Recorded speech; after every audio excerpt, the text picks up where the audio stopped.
Hi, everybody. Welcome back. Today, I'm joined by Nathan Garnett, who is event director of UK Construction Week, the biggest and award-winningest event in the construction industry. Hi, Nathan. Thanks for joining us. Hi, Catherine. Thanks for inviting me. So obviously you have an enormous event that happens every year, hopefully now that we're back into the world of events happening again.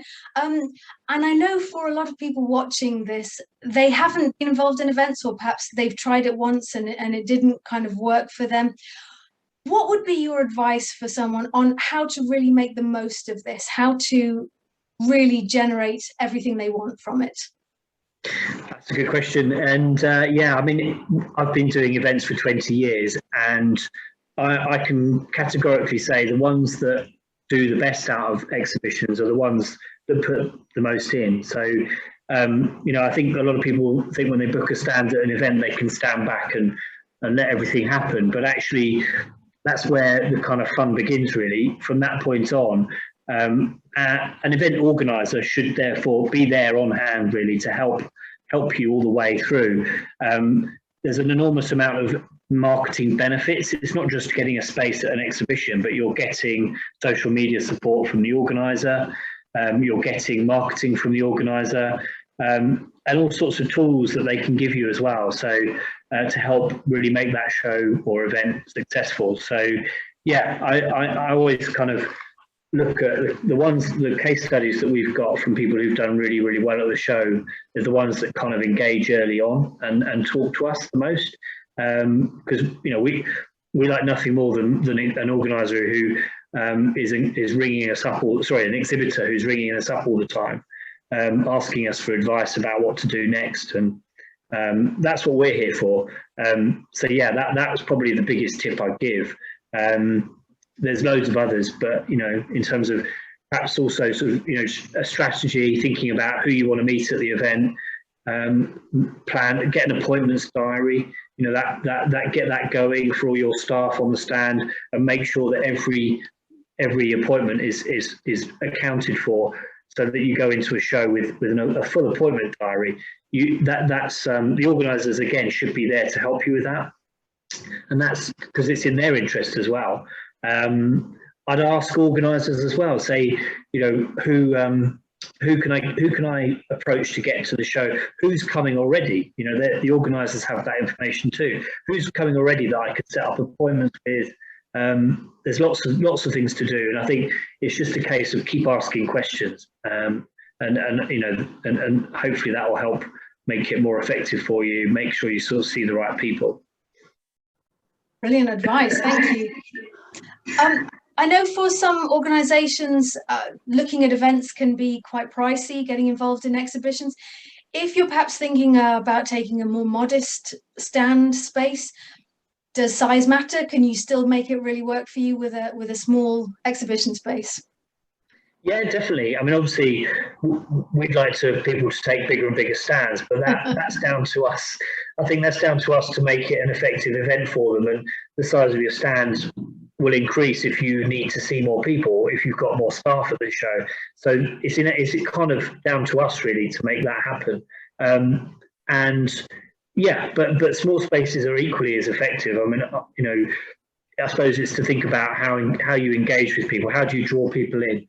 And it's quite simple things really. Sometimes it might be having an interactive game that you get people to come on to your stand. And I saw one of our shows recently with a sort of like a whack-a-mole thing that they had on the stand, or it might be a augmented reality, artificial intelligence using those kind of things. Or it might just be a sort of a Top Gear leaderboard and try and get the sort of fastest lap of a Scalextrics, whatever. I mean, there's loads of ways to get people engaged. So yeah, and it's also about making sure your staff are geared up and excited about being there. I hate to say it, but one of the biggest mistakes people make is the whole on their phone when someone walks past their stand. You don't know who that person was that just walked past, and if you've got someone who's on their phone, you might have just lost a big contract. You might have just missed £1 million deal or whatever it might be. So it's all those kind of things, and I always kind of think if you approach it as a sort of project, if you've got a team of people as well, then it's a great sort of team bonding exercise. It's a really good opportunity to kind of set targets for people and see how they perform in an environment like that. And the adrenaline gets going at an event like that, and seeing the flood of people walking around the show and trying to make sure that you're the one that they come and stop at and talk to. And having that teamwork is so important, because attending exhibitions like this can be really exhausting. So being able to draw on each other and motivate each other, I know from experience, is really important. Do you have examples of the sort of benefits that people have got, smaller businesses perhaps have got, from exhibiting at some of the shows that you do? Some of the things that maybe surprise them?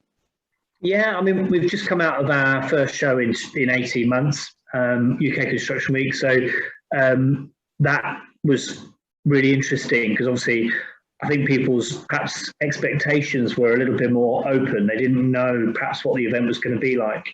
So in some ways that was good, because they came with a bit more of an open mind as well. And yeah, I mean, I think what I took away from this one that we've just done is how impressed people were with the quality, the level of people. There was one company that came from Poland, and he couldn't believe that he met the chief executive of ISG, the MD of Waits, and the MD of Kia, all within half an hour. And that kind of goes to show, I think, is, you just don't know who you're going to meet. And it might be that it only took those three people. That space of half an hour might have resulted in a serious amount of money for that particular exhibitor. There's another story that I always think is a good one as well, which I heard from the show probably about 4 years ago now. It was the last half an hour of the last day, which tends to be the time when people are looking at each other, wondering whether they should pack up. But I know for a fact that someone did a deal in the region of £50 million in that last half an hour. There was a modular home manufacturer who just happened to manage to see that person they've been trying to see for the last couple of years, and they managed to sort of finalise the deal. So, though you've just got to always be aware that those kind of people, you never know who you're going to meet.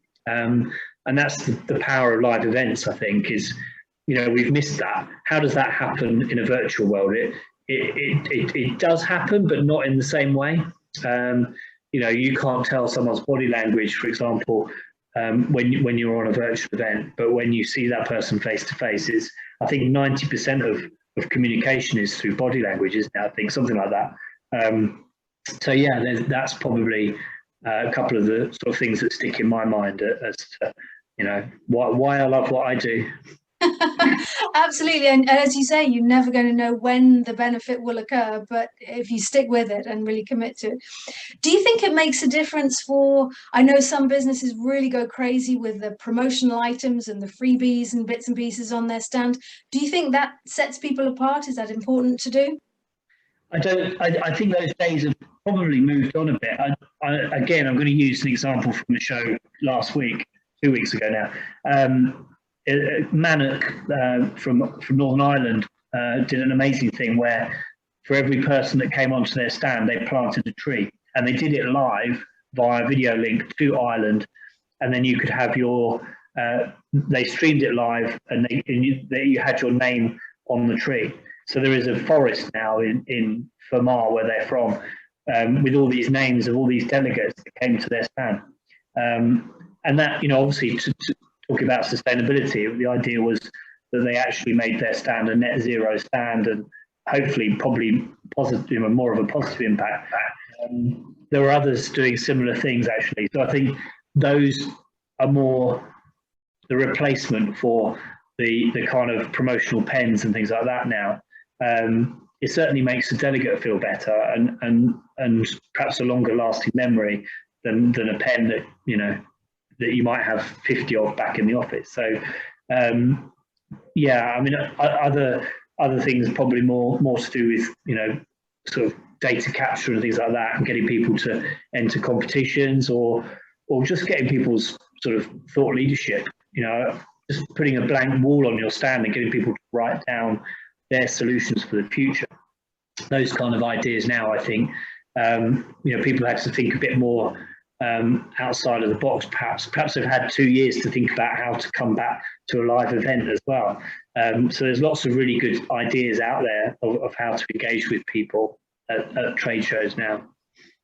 Fantastic. And for anyone who's just, you know, really considering this, but just looking at what the extra benefits could be, how would you recommend they go about getting some extra profile in terms of perhaps speaking opportunities or press coverage, that kind of thing?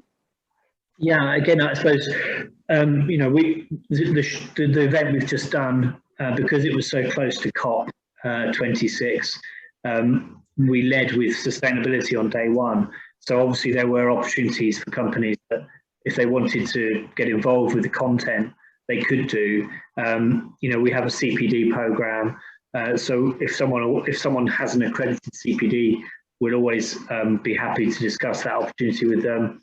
Or it might be that, you know, leadership from their company, if they've got a senior people who want to sort of talk on panels or debates, that kind of thing. You know, that's always good.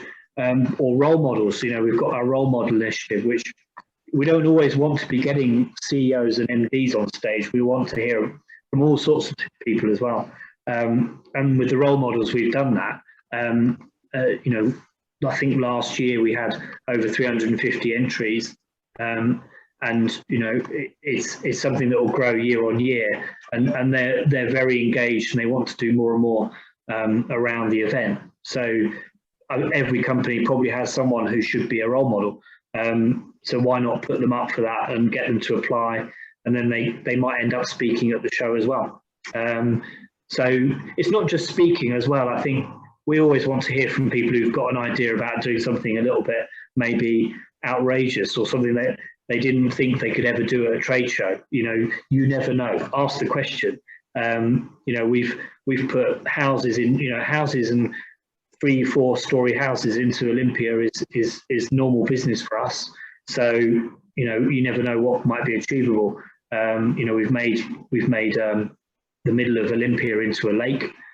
We've covered Earl's Court in grass before. So all of these, you know, all these things are possible. And shows should always be about sort of making people think, well, have they done that? Or why, you know, I never thought I'd see that at a trade show. So, you know, you never know, just ask us. We're always willing to help make things happen. Brilliant, that's great. Fantastic advice for people who are considering getting involved in exhibitions. Thank you so much for your time, Nathan. Thank you. Thanks, Catherine.